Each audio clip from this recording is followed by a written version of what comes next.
Hello, my name is Dawson, and welcome to my 10th week in media. Wow, that was cliche. It's been 10 whole weeks, which is strange. It's strange being at 10. I've said this for 9, 8, 7, 6, 5, 4, 3, 2, and 1, but it is still rather strange. And this week, I can confirm. Well, I say confirm, I haven't actually recorded it yet, so I can't actually confirm it completely. But trailer spotlighting is here. It's going to be like a 5-minute segment, and I'm going to just point out some of the best trailers from the week and what I think about these trailers. Maybe give them a score, probably not. As I said, I haven't actually recorded it yet, and it's kind of like a new thing I'm going to try out. So that's going to have a jingle. I'm going to have to work on that. And yeah. But what am I reviewing this week? That's the big question. I have got 1-minute reviews for Kidulthood Sausage Party. No, that's not right. I've got 1-minute reviews for Kidulthood and Adulthood, and then a full review for Brotherhood, so catching up to the whole trilogy. I have got reviews for Sausage Party. I have reviews for Cafe Society. I have a review for Derek, which I was speaking about last week, and I finally got around to watching it all. I binged it all in 2 days, and I've a lot of things to say about that. I really liked that. And of course, trailer spotlighting. So that is the podcast. That's what's coming up this week. Trying to keep it short and condensed. From what I've got planned out, it should be about 40-45 minutes, which is a lot shorter than normal. And yeah, I think we should just get straight in there. And I say I think because I'm the one running the podcast. But we should just go straight in with the 1-minute reviews, because every story has a beginning, a middle, and an end, which is the big slogan for Brotherhood. And Kidulthood to the beginning, Adulthood to the middle, and Brotherhood to the end. So why don't we kick off the podcast with Kidulthood 1-minute review. Hope you enjoy. Enjoy. 1 minute review. Sorry, yeah, this don't It's okay. It's because you're so buff, yeah? Use a condom, sweetheart. Do you want a shot or what? I'm 20, I swear. What you get? I thought you were a batty man. What the hell's up to your face? Look at me. Jimmy, you're pregnant.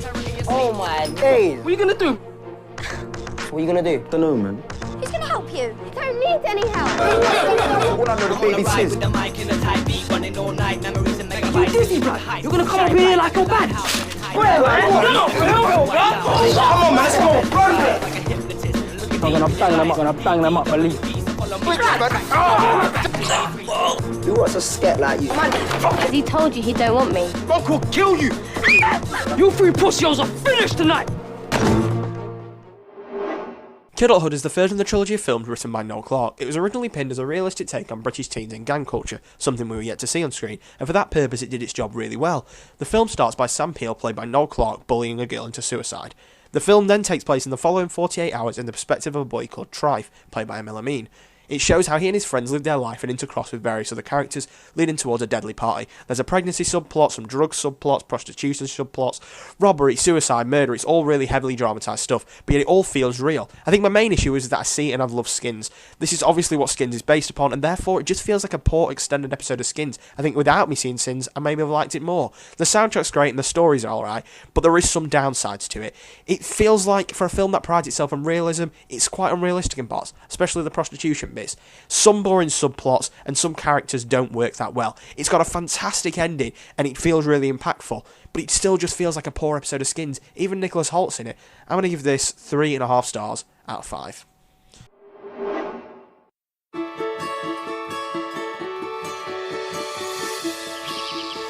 Welcome, shoppers. Ketchup, mustard, oh, sausages and buns.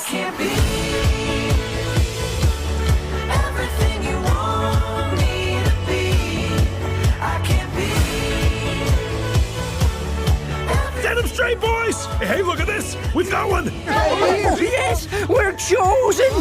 Yes! Yeah! We've been chosen together!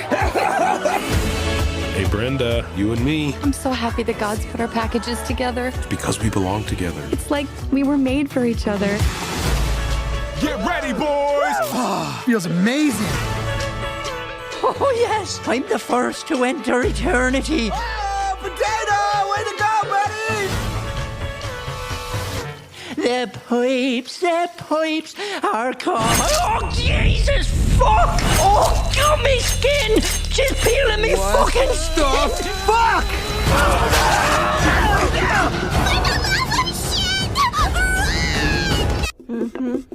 Oops.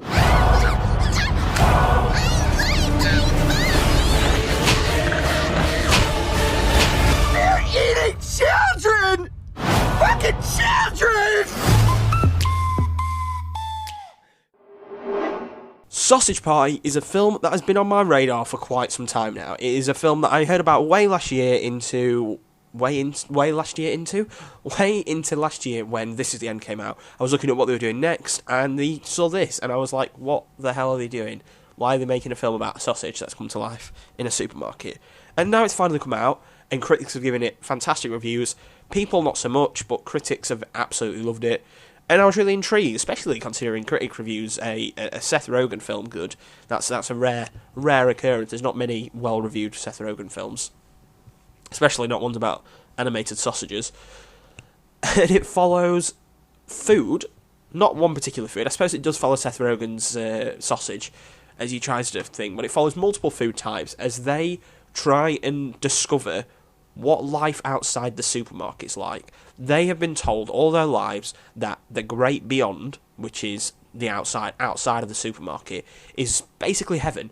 It's what is they're destined for. It's what they came for. It's what they were made for, and their destiny is to get to this great beyond. And that parodies religion in the fact that heaven and hell and all that sorts. And then when one person does go outside, they realise it's not what it seems. They get they get brought back because they're not happy with the product. The person's not happy with the product, and they bring it back. This person then reveals what the great beyond's really like. And from there, it kind of spirals, and you end up on this massive adventure throughout the supermarket and the outside world of what it's really, really like to be food. Now, this film stars an amazing cast. It's got Seth Rogen, it's got Kristen Wiig, it's got Jonah Hill, Bill Hader, Michael Cera, James Franco, Danny McBride, Paul Rudd, Edward Norton. I mean, the cast goes on and on and on. You've got some ridiculous big players in this, and so many, just random people pop up, and they're all fantastic. The voice cast and the animation, just as a side note, is absolutely... it's fantastic for a film like this. For a film about a sausage... and it's brilliant. I wasn't expecting the animation to be as good as it was, or the voice work to be as good as it was. But it is. It's class. There is no other way. I literally could not complain about anything technical about this film, because I think it has an amazing soundtrack. I think it has fantastic directing for an animation, and I think for the most part, in fact, actually not for the most part, it has just brilliant animation, and there is no complaint in that sense. What I will say is that the story, actually, you see, I don't really script these, so I sometimes change my mind halfway through reviews. Now, the story of them going through the supermarket, I really enjoyed. It felt like a Disney Pixar film in the way that they've got this adventure, they've got the big turning points, they've got the characters they meet, the locations they meet. It did feel like it was very scripted of a Pixar film, which is what they were going for. They said they were parodying Pixar and Disney films, and I get that because it did feel a bit like that. The adventure they were going on felt big. The way it was realised, I really enjoyed. I definitely liked the way they did certain aisles and the way they did the certain themes inside the supermarket. I thought that was fantastic. But what I will say is maybe not every joke landed in this film, and it's a comedy. It's definitely a comedy. But I didn't find myself laughing endlessly, which I was hoping I would be, because This Is the End, I couldn't stop laughing at that. It's one of my favourite comedies of a long time. I really like films like that. I'm not quite a sucker for films like that, which is probably why I like films like Anchorman as well.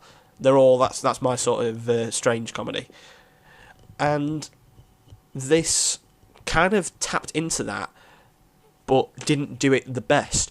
The whole animals, food, swearing sort of thing does kind of wear out after a while, and you do kind of get a bit sick of it. But what I will say is, it is funny at the beginning, and it's funny throughout, and there is some really funny things. It tries to offend everyone, which is something I kind of appreciate. I mean, there is German food that can't stand juice. Now, I think that just sums this film up really well. You've got tacos, you've got Mexican stereotypes, you've got Jewish stereotypes. Edward Norton's fantastic in this. Seth Rogen's fantastic in this. Kristen Wiig, not so much, but I did quite like her. Michael Cera, brilliant. I love having him back in like a big central role for once. And yeah, I really did just enjoy watching this film. It had a great story to it, it had a great cast to it, and it looked great. But maybe not every single joke landed, especially the way I think they thought it was going to. Some things were just so weird that it was hilarious, and what I will say is this has one of the funniest endings to a film I've ever watched. I'm still scarred by the ending. If you've seen the film, you'll know exactly what I mean. You'll never forget it, I don't think. And it is genuinely scarring for an ending. I just couldn't know of it. I don't know how they got away with it. I don't know how this is a 15. Gee, how is this a 15? There is literally every single thing in this. There is drugs, there's sex, there's swearing, unbelievable amounts of swearing. How I don't understand how this is a 15 at all. Is it just because it's animated? That's literally my only logic to it. But this film was funny, but it just wasn't as funny as I think it thought it was. It's well made, it's well cast, there's very little negative to say about it, but for a comedy film, just not making me laugh enough was its issue. Very, very good social commentary though, that's another side note. It knew exactly what it was parodying, and it knew how to do it well. I'm going to give Sausage Party 4 stars out of 5. Now we're going to move on to Derek.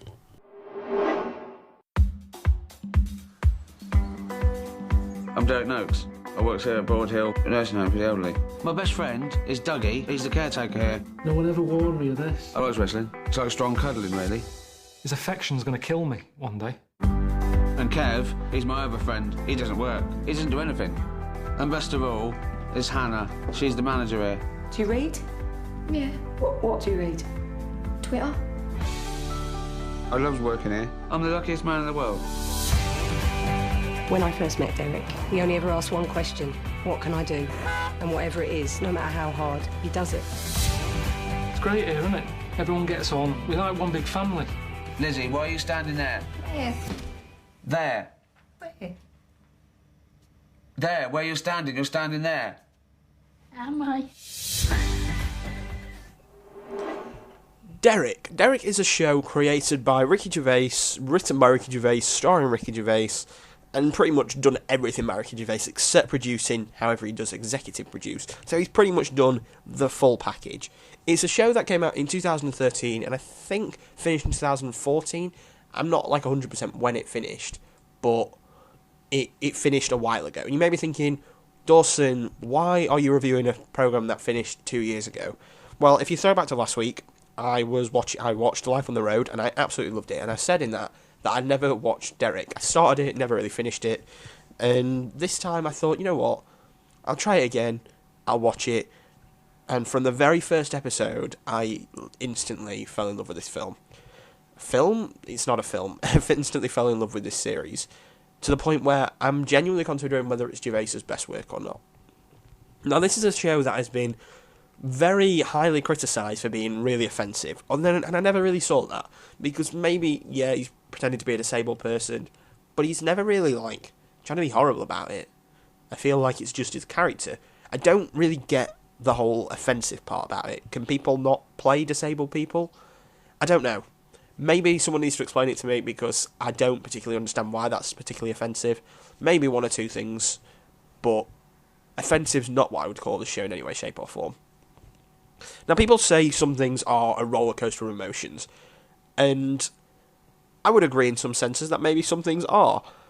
But for me, I have never had anything that has taken me on, I'm going to use the phrase again, such a roller coaster of emotions. Because I was laughing, I was crying, I was cringing, I was angry, I was confused.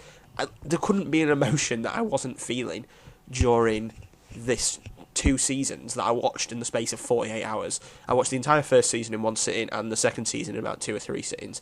But they were all in the case, all over the 48 hours. I don't know why I'm mentioning that it was 48 hours. I just watched it very quickly because it was very good.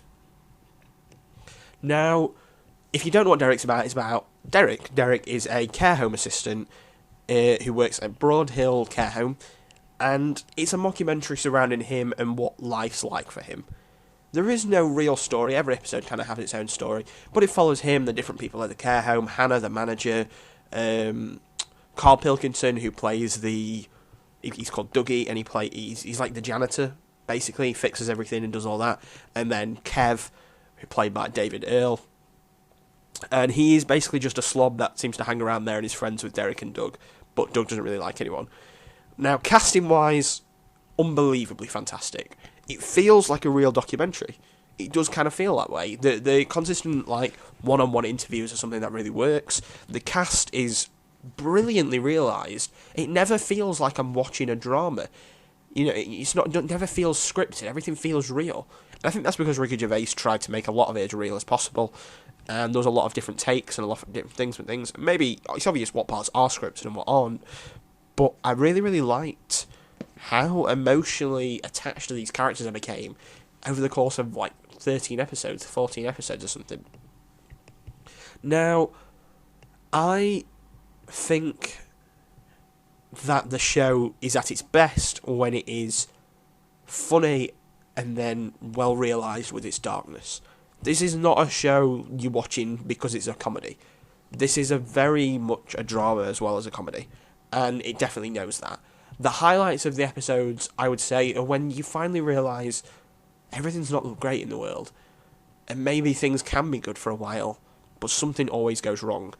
And I am a big, big sucker for, like, big romantic gestures in TV programmes. That's why I love How I Met Your Mother and Friends, and the whole... Well, my favourite bit in How I Met Your Mother is when he's running back with the blue horn and all that. I love stuff like that. I don't know why, I just do. And this does it as well, and I absolutely loved it. Moments like when Derek meets his dad are heartbreaking, and it's so good. People die, it's a care home, there's old people, people die, and you genuinely feel awful. And the attachment that people have to them, it's kind of horrible to watch. And if you've ever lost an old relative, I think you'll attach to this more than me. Well, not more than me, sorry. You'll attach to this as well as me. I've lost someone recently, and it really got me, and I just could not stop watching it. And I think that's just testament now to everyone. Carl Pilkington is hilarious, the funniest character on the show by far. And I just think Ricky Gervais is brilliant at making things with heart. And this is what Ricky Gervais does best. And it has got so much heart. I honestly fell in love with this show, and I'm watching it again now. I love it so much, and I can't believe it's taken me this long to watch it. While it isn't perfect, and I do think the ending was wrong, the very last episode was pretty good, and I think it had a very nice ending, but then they actually decided to end the entire show with a blooper reel, which was wrong completely. It didn't need it just needed a black screen, credits, music. The last scene was perfect. You fall in love with these characters. That's the key. You don't want to leave these characters because they're so nice and relatable and heartwarming, and I think that's what Gervais does best. He can incite emotions in people, and I think every show that he's ever done has had an amazing ending and an amazing cast, from Extras to The Office to this. He's brilliant at this whole emotional context, and I think that's what he should carry on doing, and I would love to see more of this. Not of Derek. Derek's done. Leave Derek. But I'd love to see him do more shows. While I think in some ways the second season's worse, I'd give the first season 4.5 to 5 stars. The second season I think is a bit of a slowdown. I don't think the emotional stuff starts till halfway through. And the lack of Carl Pilkington in the second season does let it down a lot. But I will say the second season's still good, especially near the end. The last half of the second season's fantastic. First season's fantastic all the way through. I'd give that 4.5 to 5 stars, as I said. Second season, 4 stars. Ending episode, 3.5 to 4 stars. I don't think it got the tone right, but I think it had a brilliant ending to the show. I'm going to give the whole show as a score. If I was going to give the whole show a score, I'm going to give it 4.5 stars. Because although I've given 2 4 stars and a 4.5, I do think I absolutely love this show, and I've loved it so much to start watching it again. I'm persuading other people to watch it, and if you haven't seen Derek, watch it, because it's unlike anything I think you'll watch. It's a true roller coaster of emotions. Derek gets 4.5 stars. So now we're going to move on to the second 1 minute review. 1 minute review. When I was like 15, All I wanted to do was get older. Now I am. I've never felt more like a kid in my whole life. You get me? Yeah. Don't you know? Yo, bash! And I move like... Do you want something, bruv? Mind your business, man. Do you know this mug? Is he bothering you? Hey, blood, don't touch me, yeah? What part of me looks like your blood? This is about me! No one knows how I feel deep down inside. Many nights I've cried, nobody around me to confide in, and no one can identify. So I didn't cry, and when I opened up my eyes, adulthood was waiting for me, arms open wide. You think I forgot you, blood? Adulthood is the sequel to Kidulthood and is set 6 years after its predecessor. This time the action is focusing on 24 hours of Sam Peel's life after he got out of prison. Adulthood is both written and directed by Noel Clarke, and it's very obvious. This film has no tone issues or realism issues now that Noel Clarke's in full control. People are basically after Sam Peel and he has to try and survive, having only just gotten out of this prison. The story is the strongest part, and when characters return it's nice to see where their lives have gone. People have grown up, some haven't, but what I don't like is the unnecessary cast changes. Adam Deacon's back, but besides that, all the cast changes are really bad. I wanted to see more of Red Madrell's character and other characters from the first film, and there is a lot of blatant plot holes in this film, but it still feels like a realistic take on British gang culture. Good flashbacks, good soundtrack, really good acting, and I like how I'm on this journey with these characters. It's just a shame I couldn't see half the stories. This has a lot of potential to tell new stories, and the way it went I was really happy with. It's got a satisfying conclusion, and it's a well-made film, but it still felt like an episode of Skins. Maybe more of the adult Skins in Season 7, but still Skins. It seems to have grown up more, which I like, but it's wasted potential and poor casting decisions laid down. I'm going to give Adulthood 4 out of 5 stars. Trailer spotlighting is finally here. Now, I've been talking about this since the Comic-Con special, where I reviewed loads of trailers and that because there was a lack of film reviews. And I've been saying for weeks that I want to do like a little segment where I just talk about new trailers and talk about what stand out to me, what you should avoid, and just kind of chat about trailers. I might give them a score. I probably will because I like giving things scores. And just talk about them. So I'm going to talk about 3 trailers this week. Only a little bit. It'll only be like 5 minutes long, this segment. If you want to skip it, you can do. But I'm just going to try and talk about different trailers that I can find. Because I kind of want to introduce people to trailers that they may not see at the cinema, or just random trailers that have only just come out and could be good-looking films in the future. So I'm going to be talking about Lion, a film I'd never heard of, but looks pretty good, a film called Max Steel, and a film called Rings. Now, you may know one of those, maybe none of them, maybe all of them, I'm not really sure. But I'm going to be talking about those 3 for the next 5 minutes, not each, just all together. Hope you enjoy. This is the first ever trailer spotlight.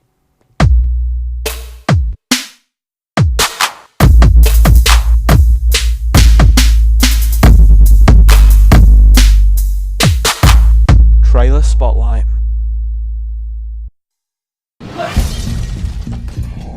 My name is Steele. What? You speak English? Max! My mom is coming. Is my mom dangerous? No, come on. Go call dance.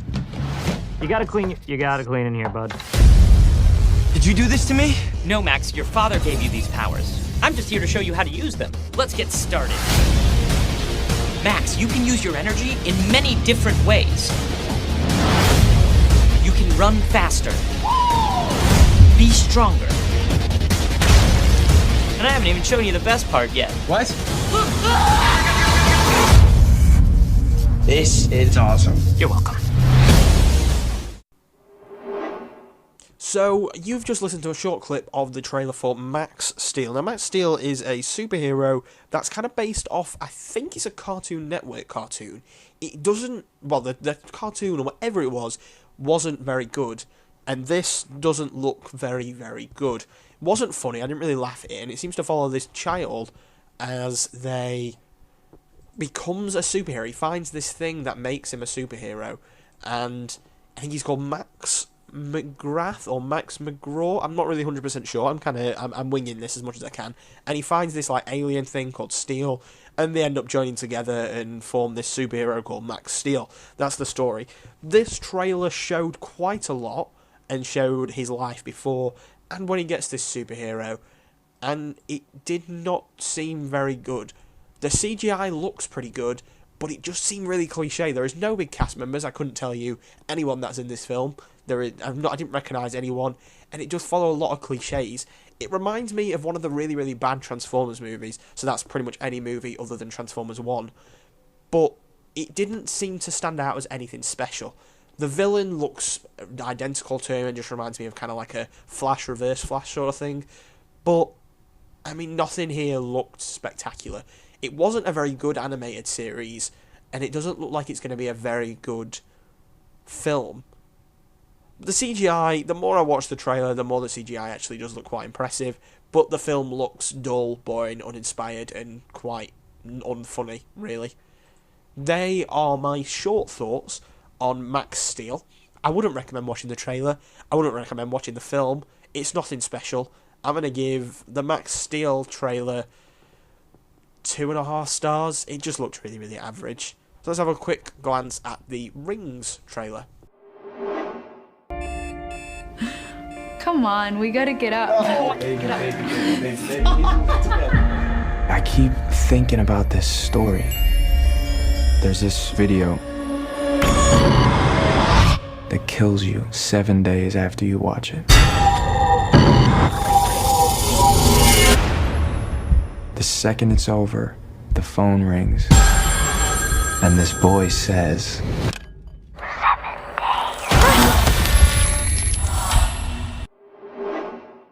you and you die within 7 days.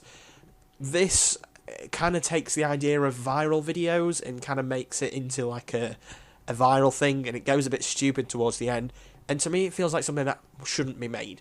It doesn't feel like it needs to be made. It feels like a Blair Witch. It feels like they're trying to bring back loads of franchises, horror franchises, that don't need bringing back. This especially, to me, doesn't seem like a film that needs bringing back. As I said, I can't judge. I haven't seen The Ring. I haven't seen The Ring 2. I don't know if they're really, really good films. I've heard only really good things about The Ring and how it's really scary. It doesn't seem that scary, to be honest. The Ring Girl is kind of creepy, and that's obviously become a pop culture icon. So maybe now's a good time. Pop culture is bringing back The Ring Girl all the time, but they have a good idea with what they have going on here. The whole viral video thing makes for a good marketing campaign, but this trailer goes on for too long. This is my first thing that I noticed about this trailer. It was a good trailer until like a minute and a half when I started seeing what pretty much seemed like the entire film to me. I don't know what else they could do in this because it does just seem like I've seen the entire film. If I were you, I wouldn't watch this trailer. I think the clip that I've given should be enough because this trailer doesn't seem like it needs to give everything away. Rings looks like it has some good ideas, but it still just feels like another Hollywood pumped out sequel. I'm going to give Rings 3 stars out of 5.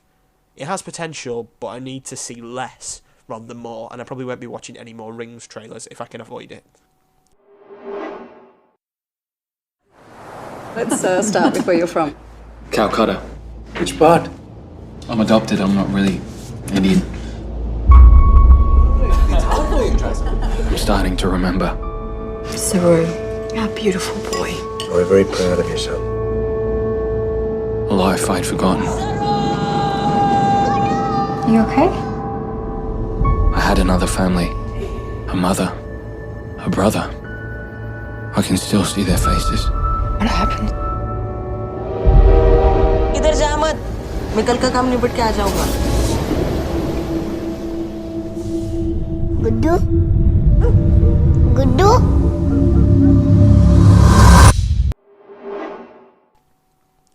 So, last but not least is a film called Lion. Now, this is something I've never heard of. It stars Dev Patel. I don't know anyone else in this film. The reason I haven't mentioned like cast and stuff for any of the other two trailers is because I don't know who they are. I don't know anyone in any of these films. So this is the only film where I know at least one actor in the film. It seems to follow this guy who was adopted at a very young age because he lost his family, and he's now trying to find this family.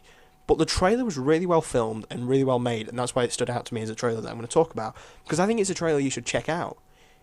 The clip that I showed may not be the most enticing, because I think it's more of a visual trailer than it is an audio trailer than anything else. But it really stood out to me as something that could be really special as a film. The casting looked great. It just was filmed really, really well. And I was really intrigued by what it was going for. Maybe it's going to be kind of like a feel-good film, but it doesn't feel like it. If they go down the way that I want them to, and the way that the trailers kind of enticing us into, this could be a really, really good film. I think Lion is one of the most interesting trailers I've seen of recent time. I'd say the only exception being still my favourite trailer of a long, long time, and that'd be M. Night Shyamalan's Split. But this is a trailer that I wasn't expecting to be interested in at all, and surprised me. I would definitely recommend giving it a watch. It's only 2 minutes long. And it could be a really interesting film in the future. I'm going to give Lion 4.5 stars out of 5. So, there we have it. Trailer spotlighting. I hope you enjoyed it. I'm going to try and improve that as time goes on. Maybe give it a little bit more structure than kind of just winging it. But I quite enjoyed doing a little trailer. Trailer? Oh, that could be its cheeky name. But no. Trailer spotlighting is going to be a thing every week now. Maybe not 3 trailers. Maybe a little bit more chatty for 1 or 2 trailers. Depends what trailers are out and what's actually any good, if you know what I mean. But yes, I hope you've enjoyed. This has been Trailer Spotlighting, and next up is your review for Cafe Society. People, listen. Are there more beautiful girls in Hollywood or New York? Why? Is that how you'll decide where you'll live? You're very beautiful. I'm seeing someone. Oh, unrequited love kills more people in any year than tuberculosis. Do you want to try me? Listen, I'm so lonely. I would have been happy just to talk, but now I'm even too tired for that. You like jazz music? At 2 in the morning. At any time in the morning. Love is not rational. You fall in love. You lose control. Whoa, is that good or bad? No answer is also an answer. Socrates said, the unexamined life is not worth living. But the examined one is no bargain. Yes?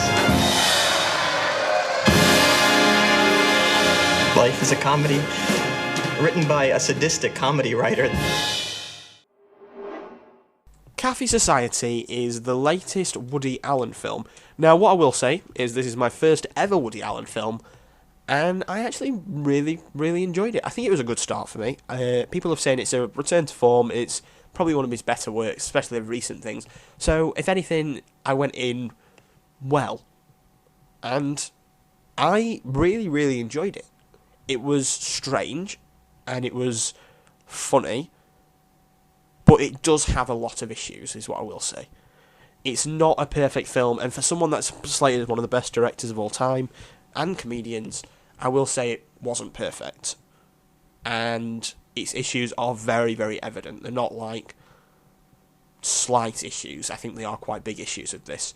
Now, if you don't know what Cafe Society is, it's hard for me to explain it, really. It is a romantic comedy, I would say, with a bit of drama, but more just a romantic comedy.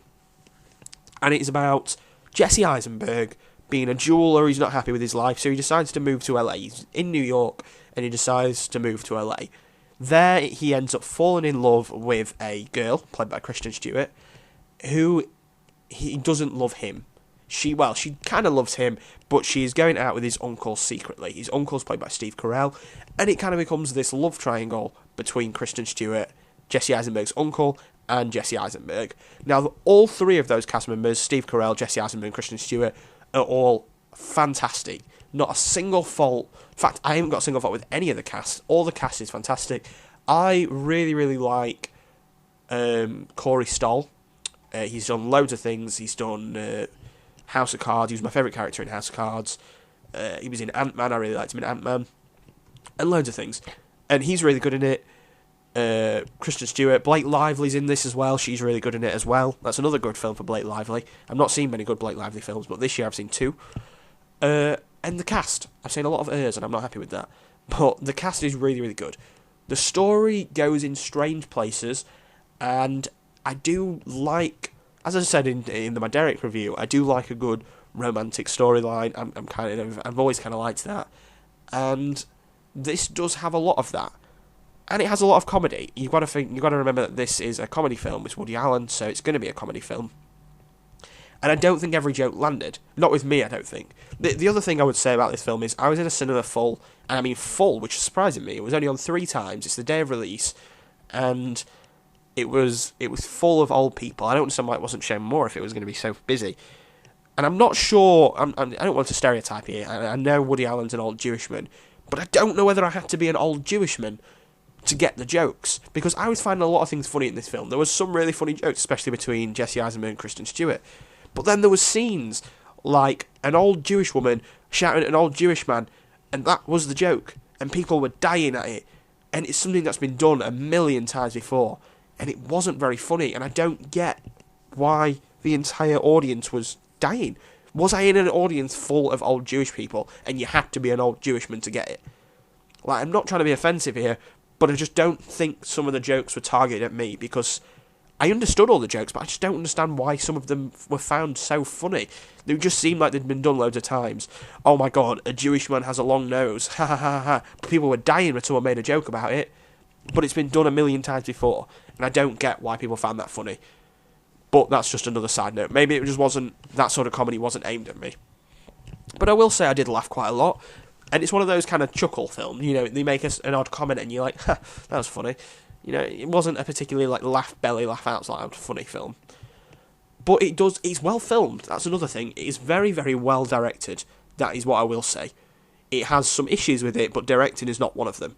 Its cast is brilliant, and its directing's good, and I like the little kind of Family Guy-esque cutaway gags, and the whole Benny side story about him being a gangster.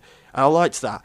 It's called Cafe Society because I think he runs this society of famous people in Hollywood or in New York. I'm not really sure on that. I can't remember why it's called Cafe Society, but I do remember them using it. Sorry about that. So yeah, storyline, okay. I liked the romance elements. I liked some of the comedy elements, but I didn't get all the comedy, I don't think. Well, I understood it, but I don't understand why people found it that funny. There was never any laugh out loud moments for a comedy film. The storyline went in places I was happy with, but also didn't go in places I was happy with. I'm not going to spoil anything, but I do think the film ended very, very suddenly, and I was like, is there not any more? Because I was really disappointed with that. I think the soundtrack wasn't the best. I think I've heard a lot better soundtracks, but what I will say is I did feel like I was in the 1930s. The setting and the way it's shot is beautiful, and I did feel like I was in the 1930s, and it did a good job of transporting me to that world. But what I think it let it down on is a disappointing story. And I think for a drama film, it needed more drama. But I will say it's well cast, well shot, it's sometimes funny, but it's not perfect. And I think that's the key point. It just isn't perfect. And for a Woody Allen film, I feel like he's got this reputation he has to be perfect. And maybe he's made a lot of bad films. As I said, I've not actually seen any of him, but I've heard only good things about Woody Allen. And I wasn't overly impressed. I wouldn't ever say, rush out and go and see this film. It's a beautiful film, and it's well cast. That's the best compliments I can give this. Jesse Eisenberg's great. Kristen Stewart's best performance in a long, long time. But it's not something I'd rush out and go and see. I'm still going to give Cafe Society 4 stars out of 5. But I think that's only because it's very, very well made. And very well cast.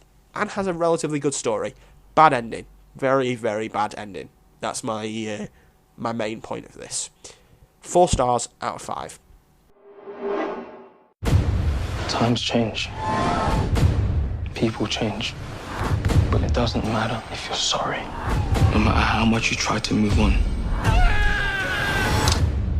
they'll try and drag you back in. I have a little problem with your soul. You come work for me, I'll make the madness stop. I just want to know who's messing with my family. Now, the one with the Stanley knives is called Hugs. He likes to cuddle people when he stabs them. Might be smiling, boy. Are you looking for me? But no one fucks with me or Mooks.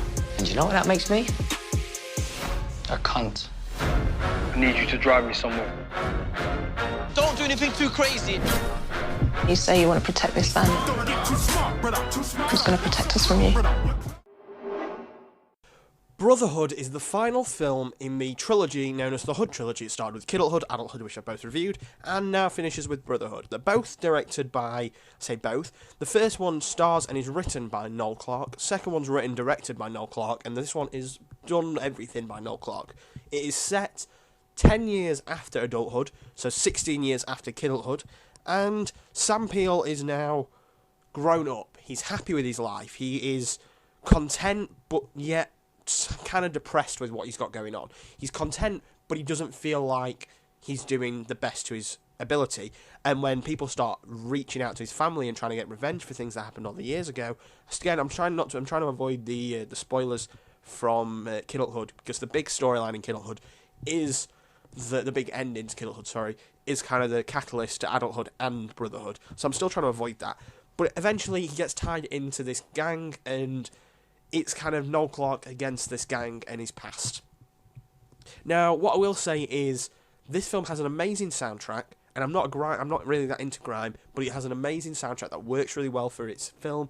It's really good with its tone, and it knows what it's doing. It suffers from the same issue of Adulthood in the fact that it doesn't star the same cast as Kidulthood. Yes, it has a couple of other people in it, some people come back, but one or two, literally like one or two. Even his brother changes actor, and I don't know why, because Riley Ritchie, who plays his brother in Adulthood, doesn't even come back, and he is such an established actor now that he would have been really, really good in it, and I don't know why they changed it. But it does star Noel Clarke. Again, he's like the only actor that's stayed in all three. It's annoying that Adam Deacon fell out with Noel Clarke, because I think Jay would have been a really good character to bring back in this. But it does have new characters which I did enjoy. What I will say is the storyline goes in places that I wasn't happy with. It wasn't that dark, and I think it had a lot of tone issues. The second film really nailed the tone, I think. Yes, it was funny at times, but most of the time it was dark, it was serious, it was gritty, it was British. This film feels like it's trying too hard to be funny.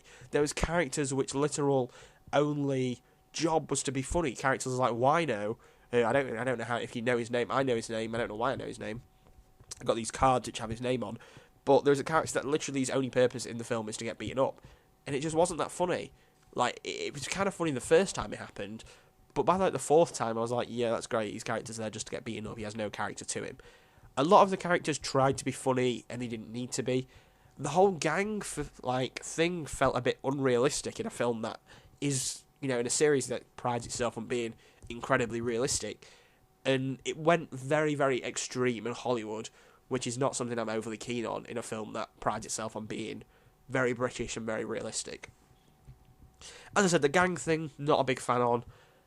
I can't say I'm not a big fan on the gang thing because that was the entire film, but I wasn't keen on the whole big gang trying to take down Sam. I would have rather it have been a more personal thing, which it kind of is, but there's three big issues with this film. I would say it's tone. I would say there is a big reveal in this film. Not a big reveal, actually. They build up this one character throughout this entire film, and then they drop this storyline. Like, Stormzy says something. By the way, Stormzy in this film, really good actor. Surprisingly good actor. Good song at the end of the film as well. It's the best song in the whole film. It's Stormzy's song, Brotherhood. Check that out. It's really, really good. And yeah, they build up this one character, and they just drop it. Stormzy makes a joke about it, and that's true. And they don't really explain that. And then someone goes, and you're like, no, that's not really a big deal. The actual tone of the film is the biggest issue, and the lack of characters. So tone, characters, and big reveal. Well, not big reveal. Lack of big reveal, I would say. The film actually ends brilliantly. The last scene, I think, is perfect. Sums it up brilliantly. And I think if you think about this trilogy of films, it has taken you in places I wasn't expecting. This film, I wasn't expecting to love certain characters. I feel like you've seen Sam's journey. And I think it's testament to Noel Clarke's writing that from like, Kidulthood, I can't stand him. Adulthood, I'm grown on him. And in Brotherhood, I feel for him. I feel sorry for him. And I think that's definitely testament. It feels like a full journey for these characters. And I tweeted that the other day. Noel Clarke retweeted me. Quite proud of that one. But yeah, it feels like a full-on journey. And I did really, really like that. Other characters, maybe not so much. I like how it dealt with some characters, but it just didn't deal with Jay. And Jay's one of my favourite characters in all two of them, in the previous two, because I feel like he had a lot of heart and a lot of backstory to him. And I feel like I would have loved to see him where he is now, 10 years later. Maybe, you just mention, you grow up, you forget people, you leave people behind. And I feel like that was a good way of explaining why you've lost people. But on the other hand, some things weren't touched on right. Maybe it's because I think he wanted it to be a standalone film more than anything else. But it does, you could go into this film not having seen Kidulthood or Adulthood and still find it funny. There isn't a lot of returning characters. There are a couple of backstory and lore moments which I like. oh, really? But it does explain it in the first minute, what happened in the first film, and first and second film. And it does it in a really good way. I will say it's well directed. It's well written, besides some of the tone issues and the jokes. Some jokes were funny, but it just felt out of place. As a trilogy, it works really, really well. It's a satisfying ending. I did feel happy with what happened at the end, but I think there is just too many plot issues and tone issues for it to stand out above Adulthood, which for me is my favourite one of the trilogy. Kidulthood felt like an extended episode of Skins. Adulthood felt like an extended episode of Skins Fire, or whatever they called the 3 ended Skins episodes. And this feels like what they would do if they try and brought Skins back. Now, I don't like to keep on comparing it to Skins, but I think it's the only comparison I've got, because Skins stayed consistent besides season 5 and 6, and this just seems to have dropped in consistency from Adulthood. And I just think they could have done a lot with this, and I feel like there's a lot of missed opportunities. It is well acted, and it can be funny, but it's just not funny in the right ways. Brotherhood was a satisfying end, but not how I would have ended it myself. I'm going to give Brotherhood 3.5 stars out of 5. So there we have it, my 10th week in media. I really like those foghorns, or whatever they are. There's probably a better word for it than foghorns. They're not foghorns. It's not the point. I've reviewed 5 films this week. I reviewed Kidulthood, Adulthood, Brotherhood, Cafe Society, and Sausage Party. I've also finally introduced trailer spotlighting, which I'm rather happy with. It'll get better as weeks go on, when there's better trailers. You know, I won't try and not push out as many trailers as I have done there, but I'm happy with how long it is and what I'm doing with it. Next week, I will be reviewing quite a few films, hopefully, if I get enough time to. Morgan will definitely be reviewed. Don't Breathe will hopefully be reviewed. There is Hell or High Water, Captain Fantastic. You know, there's a lot of new films coming out next week, and I don't know if I'll get time to do all of them, but I'll try my best. I'll be watching films throughout the week, and I'll be reviewing those. Much like this week, I've been watching Derek. I am also watching Stranger Things, so there could possibly be a review for that if I finish it this week. I'm really into that. It's taken me a while, but I'm really into that. So yeah, a lot of new things coming up. I'm glad we're finally getting onto a point where I'm really happy with what's happening with the podcast, and I feel like I can move forward and be comfortable with moving forward. Like, I feel like this week is the right time to add trailer spotlighting, because 1 minute reviews have been in for 2 or 3 weeks, and I've enjoyed doing that. And now I feel like we can level it up, and we're now starting to get actual segments to the podcast. Trailer spotlighting is going to be a permanent thing. 1 minute reviews is going to be a thing at least once a week, but I'd like to add in 2 1 minute reviews. Just depends how much I'll watch. If I've only watched 4 films or 4 things throughout the week, 1 minute reviews are unlikely, because, you know, what can I 1 minute review? The podcast to be 10 minutes long. So yeah, I hope you've enjoyed. My name's Dawson.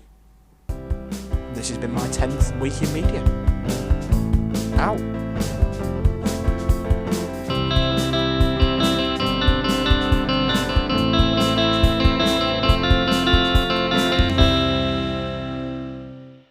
Years old. I can't believe it. 50's young, 60's new 50, 70's the new 60. What's 80? 80's still 80. You fucked.